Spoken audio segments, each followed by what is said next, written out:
যুক্তরাষ্ট্র বিশেষ করে গত নির্বাচনের ক্ষেত্রে, যেহেতু আমি প্রশ্ন করার কারণে তারা সেটি বলেছে, যেমন আমরা দেখেছি দীর্ঘদিন যুক্তরাষ্ট্র ভারতের ইস্যুগুলোকে তারা অ্যাড্রেস করতে চাইতো না, কারণ ভারতে যে ভালনারেবিলিটি আছে, সেখানে মত প্রকাশের স্বাধীনতার ব্যাপক ধরনের অবক্ষয় আছে, সেখানে মানবাধিকারের লঙ্ঘন আছে, সেখানে মাইনরিটিসদের উপরে নির্যাতনের বিষয় আছে। এইগুলোর ক্ষেত্রে আমরা দেখেছি যুক্তরাষ্ট্রের এক ধরনের নির্লিপ্ততা, যেটা আমি অ্যাড্রেস করেছি যে তোমরা এটা কেন অ্যাড্রেস করছো না, এবং এটা খুব ব্যাপকভাবে অ্যাড্রেস করেছে, খুব শক্তভাবে দৃঢ়ভাবে যুক্তরাষ্ট্র অ্যাড্রেস করেছে গত নির্বাচনের আগে, যার কারণে ধরেন অরবিন্দ কেজরিওয়াল এবং অ্যারেস্টের বিষয়ে, এবং ঝাড়খণ্ডের যে গভর্নর যাকে ইলেকশন আগে দিয়ে গ্রেফতার করলো, কংগ্রেসের ফান্ড তারা অ্যাকাউন্টস ফ্রিজ করে দিল, এসব বিষয়ে যখন প্রশ্ন করেছি, এর উত্তর দেওয়ার কারণে কিন্তু আপনি নিশ্চয়ই জানেন যে US ambassador in new Delhi তাকে সামন করেছে Indian foreign ministry of external affairs. তারা এটা খুব সরাসরিভাবে তারা বলেছে যে এইসব বিষয়ে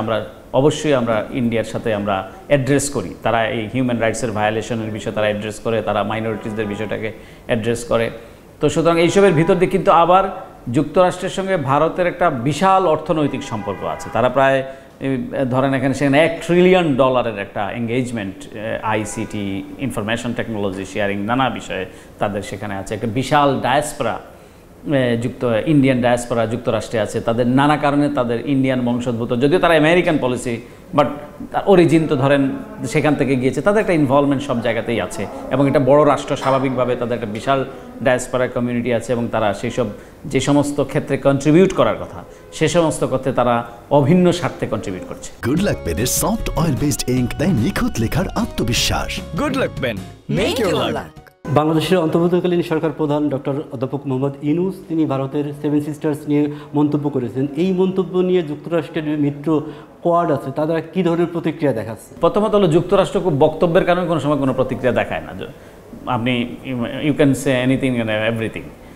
যুক্তরাষ্ট্র দেখে কি অ্যাক্ট করছে সেটার ব্যাপারে যুক্তরাষ্ট্র সবসময় তারা দেখে যে তাদের যে ডিপ্লোমেসি, তাদের ন্যাশনাল সিকিউরিটি, এগুলি কোনো ক্ষেত্রে কোনো হার্ম হচ্ছে কিনা সে বিষয়ে তারা, এবং এটা যুক্তরাষ্ট্রের অ্যাক্ট করার কিছু না। 7 সিস্টার তো ইন্ডিয়া বাংলাদেশের বিষয়। আপনি ইন্দো প্যাসিফিকের কথা বলেছেন, যুক্তরাষ্ট্রের ইন্দো প্যাসিফিকের যে কৌশলগত জায়গায় বাংলাদেশের গুরুত্ব কতখানি বলে আপনি মনে করেন? বাংলাদেশের গুরুত্ব আছে বলেই তারা অনেক বেশি এঙ্গেজড হয়েছেন, এখন এঙ্গেজমেন্ট অনেক বেশি। তবে সেই এঙ্গেজমেন্টে যাতে সরাসরি যাতে ঢাকা ওয়াশিংটন একটা সম্পর্ক গড়ে ওঠে, এবং বাংলাদেশকে তারা পার্টনারশিপ এর আওতায় নিয়ে নিয়েছে। একটা ওয়ান অফ দি নানা কারণে বাংলাদেশ যুক্তরাষ্ট্রের partner, one of the largest development partner. তো অর্থনৈতিক অংশীদার, সামাজিক, পলিটিক্যাল নানা অংশীদারিত্ব যুক্তরাষ্ট্রের সঙ্গে রয়েছে। সুতরাং বাংলাদেশের গুরুত্ব নানা কারণে, এবং বাংলাদেশের ট্রেড ক্ষেত্রে যুক্তরাষ্ট্র হচ্ছে লার্জেস্ট সিঙ্গল ডেস্টিনেশন।